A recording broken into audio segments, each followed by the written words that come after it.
बहुत बहुत धन्यवाद। हाँ, श्री शंकर लालवानी जी।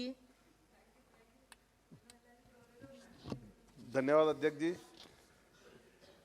आपको इस बात के लिए धन्यवाद कि देर रात तक आपने चर्चा में हम सबको शामिल किया बजट की। मैं माननीय प्रधानमंत्री जी के नेतृत्व में जो माननीय वित्त मंत्री जी ने इतना बेहतरीन बजट पेश किया है कोरोना के समय में, उनका स्वागत करता हूं। इस बजट में एक और देखा जाए तो गाँव गरीब किसान का ध्यान रखा गया है, तो दूसरी ओर उद्योग, स्वास्थ्य, शिक्षा, रोजगार सहित शहरों का भी पूरा ध्यान रखा गया है। किसानों की बात करें तो इस बार कोरोना के समय 30 करोड़ टन उत्पादन खाद्यान्न का किसानों ने किया है और 33 करोड़ टन खाद्यान्न फल सब्जी के रूप में उगाया है। अगर हम एक्सपोर्ट की बात करें, 3 लाख करोड़ का एक्सपोर्ट इस बार किसानों ने किया है, जो कि गत वर्ष से 25% ज़्यादा है।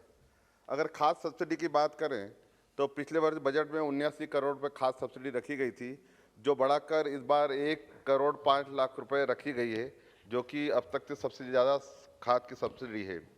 ड्रोन टेक्नोलॉजी के बारे में इस बजट में बहुत सारा प्रावधान किया गया है। अब किसानों को भी ड्रोन सुविधा मिल पाएगी, ये मोदी सरकार का डिजिटल इंडिया के बारे में सोच है। अगर हम बात करें किसान सम्मान निधि की, तो 11 करोड़ किसानों को 1,80,000 करोड़ का अभी तक भुगतान हो गया है और इस वर्ष 58,000 करोड़ का प्रावधान किसान सम्मान निधि में किया गया है। ग्रामीण में अगर हम बात करें तो 2 करोड़ पक्के घर बन गए हैं और हर घर में बिजली पहुंच गई है और हर घर में नल पहुंचाने की योजना में 9 करोड़ लोगों को स्वच्छ जल अभी तक पहुंच चुका है और इस बार बजट में 4 करोड़ लोगों को स्वच्छ जल पहुंचाने के लिए 60,000 करोड़ का प्रावधान रखा गया है। मोदी जी के राज में ग्रामीणों की बात करें तो मकान पक्का, बिजली, जल, सड़क सब मिल गया है। अब गांव को डिजिटल बनाने के लिए फाइबर केबल की योजना की जा रही है, जिसके माध्यम से पूरे गांव डिजिटल हो जाएंगे। मैं माननीय अध्यक्ष जी आपका ध्यान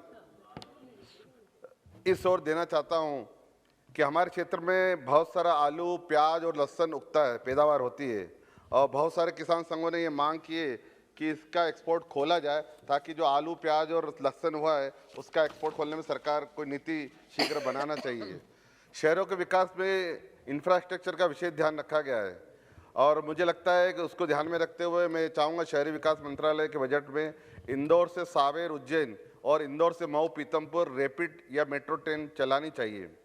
गति शक्ति मास्टर प्लान के अंतर्गत रेल, सड़क, एयरपोर्ट का विकास की योजना रखी गई है। मैं चाहता हूँ इंदौर में मल्टी मॉडल ट्रांसपोर्टेशन स्टेशन बनना चाहिए। रेलवे की बात करें, बहुत सारे रेलवे के काम हो रहे हैं, मीटर गेज को ब्रॉड गेज में, डीजल को इलेक्ट्रिक में, और जहां आज़ादी के बाद ट्रेन नहीं पहुंची वहां भी अब ट्रेन पहुंच रही है। मैं इंदौर की तरफ से मांग रखना चाहता हूं रेलवे मंत्री जी से कि इंदौर मनमाड़ रेल ट्रेन का काम शुरू होना चाहिए, रेलवे ट्रैक का काम शुरू होना चाहिए। दूसरा, इंदौर रेलवे स्टेशन को भोपाल कमलापति रेलवे स्टेशन की तरह बनाना चाहिए। और तीसरा इंदौर को वंदे मातरम ट्रेन से अन्य शहरों से भी जोड़ना चाहिए। एक महत्वपूर्ण बात मैं कहना चाहूँगा, लता मंगेशकर का जन्म इंदौर में हुआ और उनकी कर्मस्थली मुंबई में रही, तो हम चाहते हैं कि इंदौर से बम्बई जो दुरंतो एक्सप्रेस चलती है उसका नाम लता मंगेशकर के नाम से रखा जाए। आखिरी, कोरोना के समय विषम परिस्थितियों में रोजगार के बहुत सारे अवसर मिले, 60,000 नए स्टार्टअप बने हैं और 40 यूनिकॉर्न स्टार्टअप भी बने हैं। मैं चाहता हूं कि इंदौर स्टार्टअप का एक कैपिटल हब बने, उसके लिए सरकार मदद करे और इसके साथ साथ मोबाइल का मैन्युफैक्चरिंग का जो सरकार की योजना है उसमें भी इंदौर को जोड़ा जाए। इंदौर में भी मोबाइल मैन्युफैक्चरिंग बनना चाहिए। अंत में मैं ये कहना चाहता हूँ कि एक बजट में डिजिटल यूनिवर्सिटी की घोषणा की गई है। मैं चाहता हूँ इंदौर स्वच्छता में लगातार 5 बार cleanest city of the India बना है, तो ये डिजिटल यूनिवर्सिटी भी इंदौर में बनना चाहिए। ये आत्मनिर्भर भारत का बजट है, नए भारत के निर्माण के लिए बजट मील का पत्थर साबित होगा। इस बजट का मैं स्वागत करता हूँ। श्री मलुक नागर जी। धन्यवाद, बहुत बहुत